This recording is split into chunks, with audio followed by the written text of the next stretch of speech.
Welcome to Congress in Context. We're your guide through, well, let's face it, the often complex maze of Capitol Hill. Glad to be here. Today, we're going to dig into the flurry of activity we just saw in the House.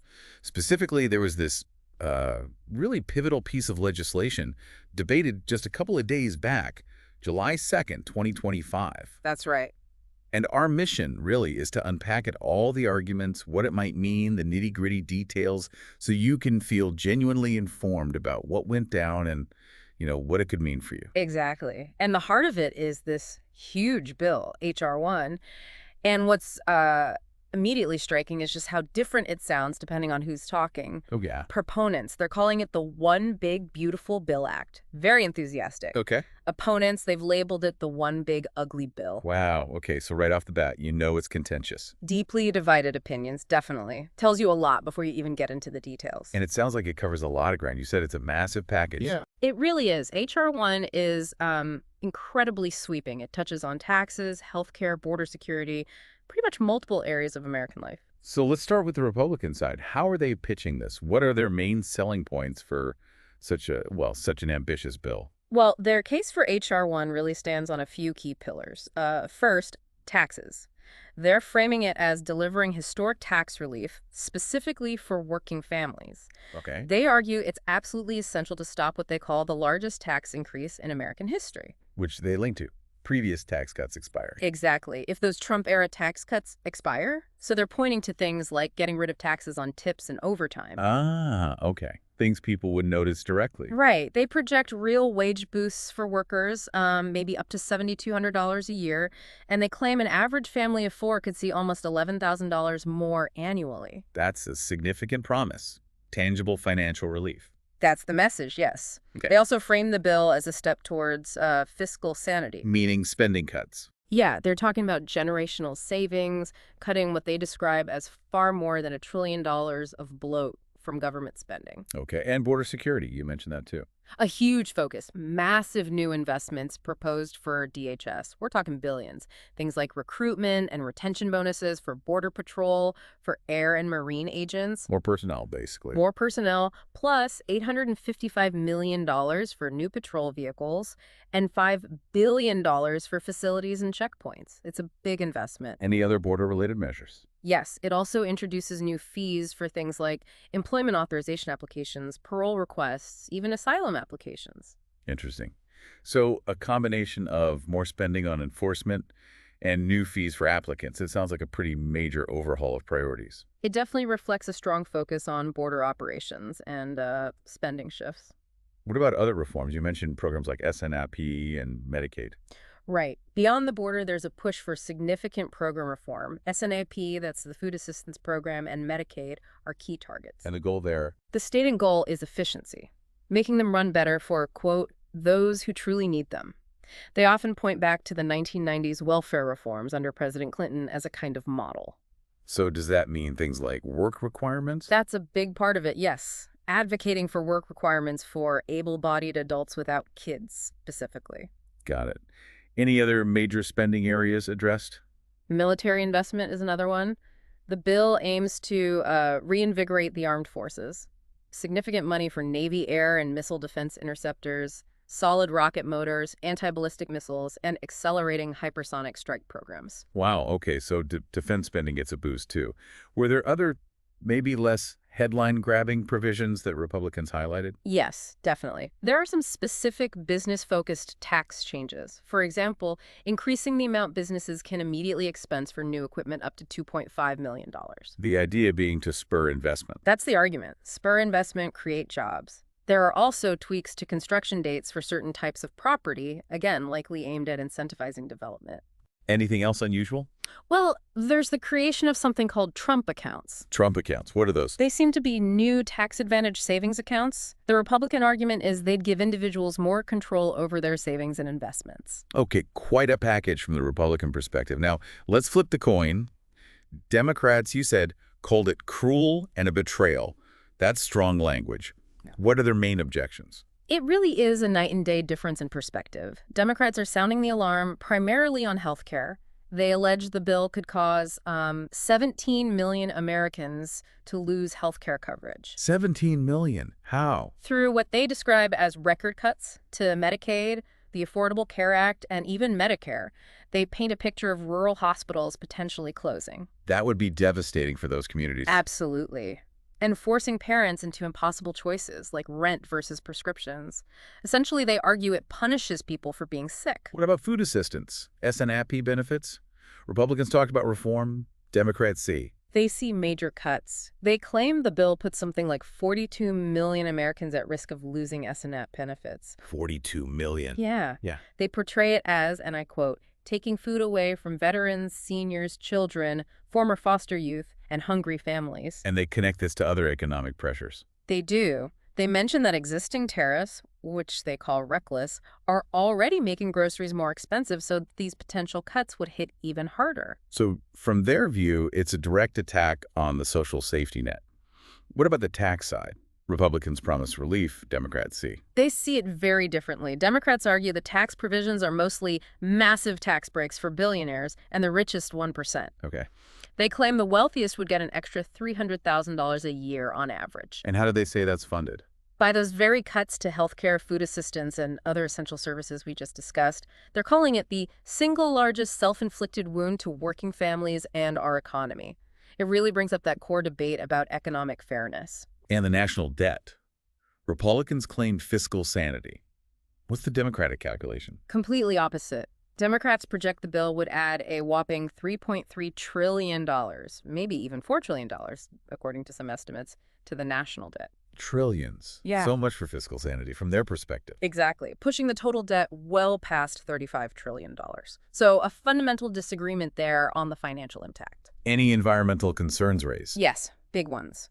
Deep concern that the bill, quote, attacks our federal investments in clean energy. And the potential impact. They warn it could cost over 790,000 jobs, raise household energy bills, and make the climate crisis worse. It really highlights that ideological clash over energy and environment. Okay, and back to immigration. Republicans want more border security funding.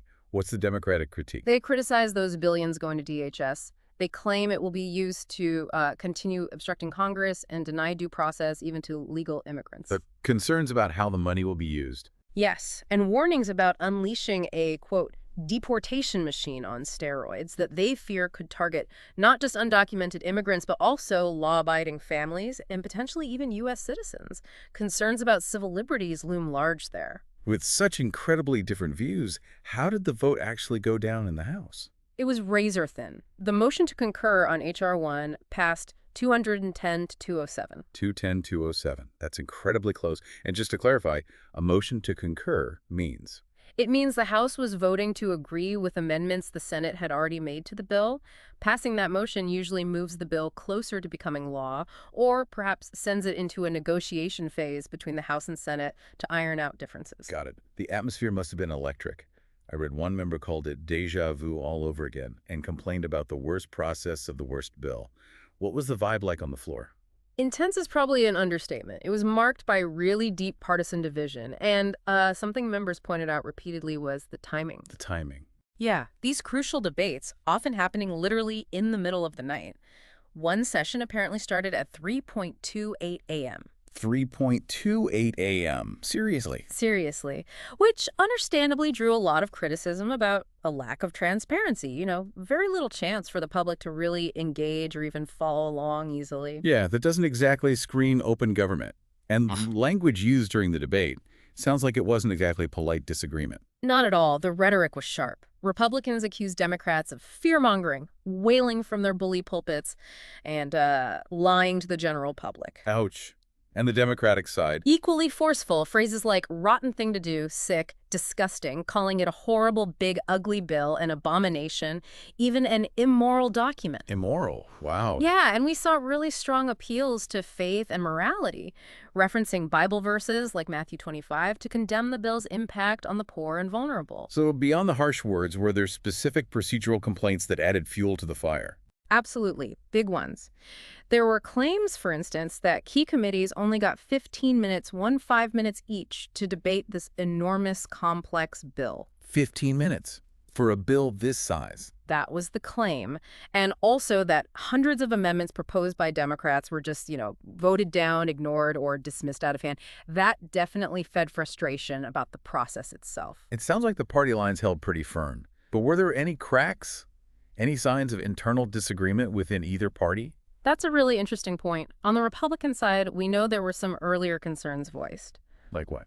Well, back in February, the Congressional Hispanic Conference wrote expressing concern about Medicaid cuts potentially hitting Hispanic families hard. In March, about 21 House Republicans signed a letter supporting clean energy investments. Okay. And in April, 13 House Republicans actually put out a statement saying they, quote, cannot and will not support a final reconciliation bill that includes any reduction in Medicaid coverage for vulnerable populations. Pretty strong statements. But Yeah. the bill passed anyway. It did. 2N to N207. So it seems those internal concerns, while voiced earlier, were ultimately overridden by party leadership or caucus pressure when it came to the final vote. And the Democrats. The sources really paint a picture of unity there, consistent opposition, framing it as standing up for the American people, no mention of significant public dissent within their ranks on this vote. And tying this all together, the real-world impact, the human cost, that was a huge and often very emotional theme during the debate. Right, trying to make it concrete. Exactly. Members shared stories from their constituents, really personal stuff. Can you give us some examples? Sure. There was Garrett, a young man with cerebral palsy, completely reliant on Medicaid, SNAP, and SSI just for basic care and transport. Daniela, a 5-year-old with autism, also dependent on Medicaid. Heartbreaking stories. They really are. And they came from all corners, stories about people with Down syndrome, chronic illnesses saved by the ACA, single moms like Kim relying on SNAP and Medicaid, older folks like William, 57, diabetic, legally blind, needing Social Security, Medicare, Medicaid, and SNAP. It puts a face on these abstract policy debates. Absolutely. And veterans, too. Victoria, an Army vet, disabled, running a small business whose son with autism is on Medicaid. Troy, another Army vet, served in Kosovo and Iraq, disabled with kids on Medicaid. These stories were meant to show exactly who relies on these programs. It really drives home the potential impact. So let's connect those stories to the actual text of the bill. What are the specific provisions, say, in Medicaid that are causing this level of concern?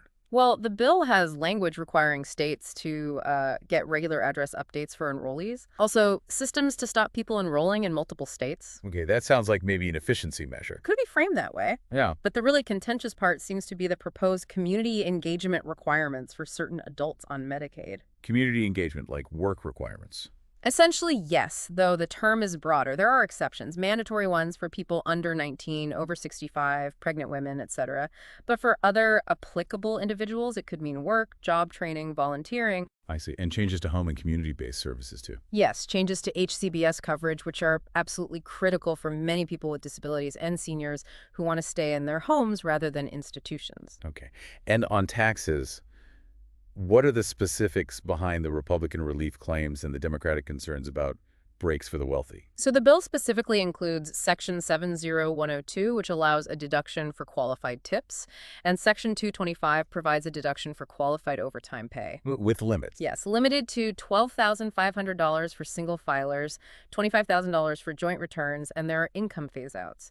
These are the provisions Republicans point to for boosting wages. And education. What's in there? There's a focus on workforce Pell Grants, Section 8300 aimed at short-term job training programs, trying to link education funding more directly to workforce needs. What about student loans? Some significant changes there, too. Section 85001 delays the borrower defense to repayment rule for loans taken out before July 1st, 2035. It also stops subsidizing interest on new loans for graduate and professional students and phases out deferments for unemployment or economic hardship after July 1st, 2027. Okay, that could impact a lot of borrowers. And clean energy, you mentioned Democratic concerns. What's the specific provision causing worry? It's Section 7701A52, a clause about material assistance from a prohibited foreign entity. Sounds complicated. What does it do? It seems to restrict who can benefit from certain clean energy tax credits, especially for facilities built after December 31st, 2025. Democrats argue this could stifle investment and job growth in that sector. Got it. Anything else significant tucked away in this massive bill? Actually, yes, something potentially positive for certain groups. Amendments to the Radiation Exposure Compensation Act, or RECE, Section 71401. You see, what does that do? It broadens eligibility significantly. It includes downwinders, people exposed to fallout from nuclear tests in specific counties in New Mexico, Arizona, Utah, Colorado, and even Kentucky. So more people could qualify for compensation. Yes, and it expands the list of uranium workers covered, adding jobs like core drillers and those involved in remediation. It also clarifies the compensation as $50,000 or more. Okay, that's an important update for those affected communities. Anything else that jumps out?